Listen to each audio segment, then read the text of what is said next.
How to hide repost on TikTok. Hello everyone, welcome to this channel. I'm here to help you out today. So without any delay, let's get started. So first of all, launch the TikTok application on a device and make sure that you're logged into your account. So as you're logged into your account, tap on your profile at the bottom right corner of the screen. So here you can see different options. Now when you want to see the repost that you have done on your profile, you can just tap on this arrow icon over here in the middle. So this is your reposted video. So if you want to hide it, what you can simply do is tap on the hamburger icon at the top right corner and tap on the option of settings and privacy. As you tap on settings and privacy, you can see the option of privacy over here. So let's tap on it, and as you scroll down, you can see there's no definite option for us to hide the repost.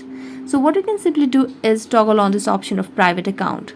So when we switch to private account, not all or anybody can see the repost or any of our posts on TikTok.